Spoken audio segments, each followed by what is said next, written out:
আসসালামু আলাইকুম ওরহমাতুল্লাহ। আজ আমরা দুরূদ পাঠের ১৪টি বিস্ময়কর ফজিলত জানব। রসুল সাল্লাল্লাহু আলাইহি ওয়াসাল্লামের প্রতি দুরূদ পাঠের ফজিলত অত্যাধিক। দুরূদের ফজিলত সম্পর্কিত অনেক তথ্যই আমরা কম বেশি জানি, কিন্তু যারা জানে না তাদের জন্য এই ভিডিওতে দুরূদ পাঠের বিস্ময়কর ১৪টি ফজিলত তুলে ধরা হলো। তা হল নম্বর ১, দুরূদ পাঠকারীকে অঢেল দেওয়া হয়। আবু হুরায়রা রাদিয়াল্লাহু তাআলা আনহু বলেন, রাসূল সাল্লাল্লাহু আলাইহি ওয়াসাল্লাম ইরশাদ করেছেন, যে চায় আমাদের উপর অর্থাৎ আহলে বায়াতের উপর দুরূদ পাঠের সময় তাকে পাত্র ভরে দেওয়া হোক, সে যেন এভাবে দুরূদ পড়ে, আল্লাহুম্মা সাল্লি আলা মুহাম্মাদিন নাবিয়্যি ওয়া আজওয়াজিহি উম্মাহাতুল মুমিনিনা ওয়া যুররিয়্যাতিহি ওয়া আহলি বাইতিহি কামা সাল্লাইতা আলা ইব্রাহিমা ইন্নাকা হামিদুম মাজিদ। দুরূদটি আবার বলছি, আল্লাহুম্মা সাল্লি আলা মুহাম্মাদিন নাবিয়্যি ওয়া আজওয়াজিহি উম্মাহাতুল মুমিনিনা ওয়া যুররিয়্যাতিহি ওয়া আহলি বাইতিহি কামা সাল্লাইতা আলা ইব্রাহিমা ইন্নাকা হামিদুম মাজিদ। নম্বর ২, দুরূদ পাঠে গুনাহ মাফ হয়। আনাস ইবনে মালিক রাদিয়াল্লাহু তাআলা আনহু বলেন, রাসূল সাল্লাল্লাহু আলাইহি ওয়াসাল্লাম বলেছেন, যে ব্যক্তি আমার উপর একবার দুরূদ পাঠ করবে, আল্লাহ তাআলা তার উপর ১০ বার রহমত নাজিল করবেন, তার ১০টি গুনাহ মিটিয়ে দেওয়া হবে এবং তার জন্য ১০টি মর্যাদা উন্নীত করা হবে। নাসাই হাদিস নম্বর ১২৯৭। নম্বর ৩, দুরূদ পাঠকারীর জন্য ফেরেশতারা মাগফিরাতের দোয়া করেন। হযরত আমির ইবনে রবিআ রাদিয়াল্লাহু তাআলা আনহু বলেন, আমি আল্লাহর রাসূল সাল্লাল্লাহু আলাইহি ওয়াসাল্লামকে খুতবার মধ্যে বলতে শুনেছি, আমার উপর দুরূদ পাঠকারী যতক্ষণ দুরূদ পড়ে, ফেরেশতারা তার জন্য দোয়া করতে থাকে।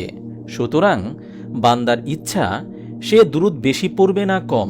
ইবনে মাজাহ হাদিস নম্বর ৯০৭। নম্বর ৪, দুরূদ পাঠকারীর জন্য নবীর সুপারিশ অবধারিত। সাবিত আল আনসারী রাদিয়াল্লাহু তাআলা আনহু বলেন, আল্লাহর রাসূল সাল্লাল্লাহু আলাইহি ওয়াসাল্লাম ইরশাদ করেছেন, যে ব্যক্তি দুরূদ পাঠ করবে তার জন্য আমার সুপারিশ অবধারিত হয়ে যাবে। তাবরানী হাদিস নম্বর ৪৪৮১। নম্বর ৫, দুরূদ পাঠকারী কিয়ামতের দিন নবীজির সবচেয়ে নিকটবর্তী হবে। আব্দুল্লাহ ইবনে মাসউদ রাদিয়াল্লাহু তাআলা আনহু থেকে বর্ণিত, আল্লাহর রাসূল সাল্লাল্লাহু আলাইহি ওয়াসাল্লাম বলেছেন, কিয়ামতের দিন ওই ব্যক্তি আমার সবচেয়ে নিকটবর্তী হবে যে আমার উপর সবচেয়ে বেশি দুরূদ পড়েছে। তিরমিজি হাদিস নম্বর ৪৮৪। নম্বর ৬, দুরূদ পাঠকারী গরিব পাবে সদকার সওয়াব। হযরত আবু সাঈদ খুদরি রাদিয়াল্লাহু তাআলা আনহু থেকে বর্ণিত, রাসূল সাল্লাল্লাহু আলাইহি ওয়াসাল্লাম বলেছেন, যে মুসলমানের দান করার সামর্থ্য নেই সে যেন আমার প্রতি দুরূদ পড়ে, তাহলে এটা তার জন্য সদকা হিসেবে গণ্য হবে। সহিহ ইবনে হিব্বান হাদিস নম্বর ১৮৫। নম্বর ৭, দুরূদবিহীন দোয়া আসমান জমিনের মাঝে ঝুলন্ত থাকে। হযরত ওমর ইবনুল খাত্তাব রাদিয়াল্লাহু তাআলা আনহু বলেন, যে পর্যন্ত তুমি তোমার নবীজি সাল্লাল্লাহু আলাইহি ওয়াসাল্লামের উপর দুরূদ না পড়বে ততক্ষণ দোয়া আসমানে যাবে না, আসমান জমিনের মাঝে থেমে থাকবে। তিরমিজি হাদিস নম্বর ১১০। নম্বর ৮, দুরূদ পাঠকারীর জন্য ফেরেশতাদের দোয়া। দুরূদ পাঠকারীর জন্য ফেরেশতারা দোয়া করেন। আমির বিন রবিআ রাদিয়াল্লাহু তাআলা আনহু থেকে বর্ণিত, নবী করিম সাল্লাল্লাহু আলাইহি ওয়াসাল্লাম বলেন, যখন কোনো মুসলিম আমার প্রতি দুরূদ পাঠ করে এবং যতক্ষণ সে আমার প্রতি দুরূদ পাঠরত থাকে ততক্ষণ ফেরেশতারা তার জন্য দোয়া করতে থাকেন। অতএব বান্দা চাইলে তার পরিমাণ অর্থাৎ দুরূদ পাঠ কমাতেও পারে বা বাড়াতেও পারে। ইবনে মাজাহ হাদিস নম্বর ৯০৭। নম্বর ৯, জুমার দিন দুরূদ পাঠ।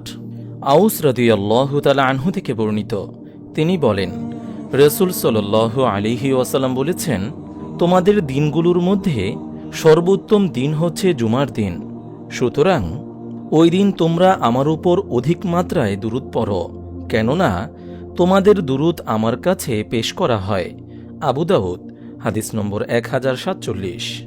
নম্বর ১০, আবু হুরায়রা রাদিয়াল্লাহু তাআলা আনহু হতে বর্ণিত, রাসূল সাল্লাল্লাহু আলাইহি ওয়াসাল্লাম এই অভিশাপ দিলেন যে, সেই ব্যক্তির নাক ধুলা দূষিত হোক যার কাছে আমার নাম উল্লেখ করা হলো অথচ সে আমার নাম শুনেও আমার প্রতি দুরূদ পড়ল না, অর্থাৎ সাল্লাল্লাহু আলাইহি ওয়াসাল্লাম বলল না।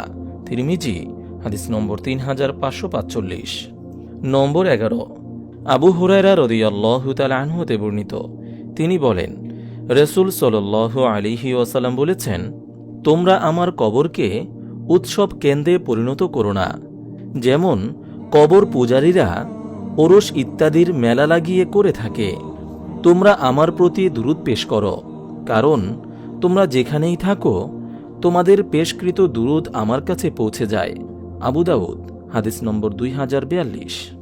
নম্বর 12, আলী রাদিয়াল্লাহু তাআলা আনহু হতে বর্ণিত, তিনি বলেন, রাসূল সাল্লাল্লাহু আলাইহি ওয়াসাল্লাম বলেছেন, প্রকৃত কৃপণ সেই ব্যক্তি যার কাছে আমি উল্লেখিত হলাম, অর্থাৎ আমার নাম উচ্চারিত হল, অথচ সে আমার প্রতি দুরূদ পাঠ করল না।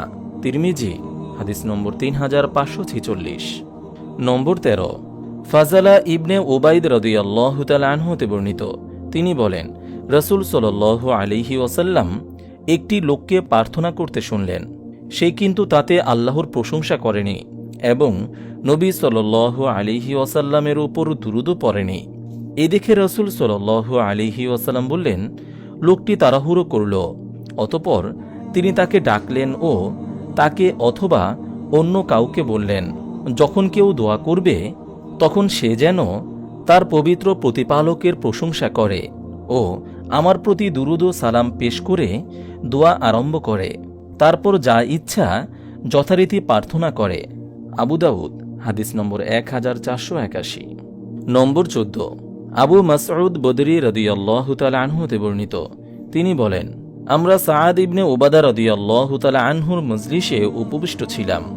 এমন সময় নবীজি সাল্লাল্লাহু আলাইহি ওয়াসাল্লাম আমাদের কাছে এলে বশির ইবনে সাআদ তাকে বললেন, হে আল্লাহর রাসূল, মহান আল্লাহ তাআলা আমাদেরকে আপনার প্রতি দুরূদ পড়তে আদেশ করেছেন, কিন্তু কিভাবে আপনার উপর দুরূদ পড়ব? ক্ষণেক পর রাসূল সাল্লাল্লাহু আলাইহি ওয়াসাল্লাম দুরূদে ইব্রাহিমের কথা বললেন। সহিহ মুসলিম হাদিস নম্বর 405। মহান আল্লাহ তাআলা আমাদের সবাইকে রাসূল সাল্লাল্লাহু আলাইহি ওয়াসাল্লামের উপর বেশি বেশি দুরূদ পাঠ করার তৌফিক দান করুন। আমিন।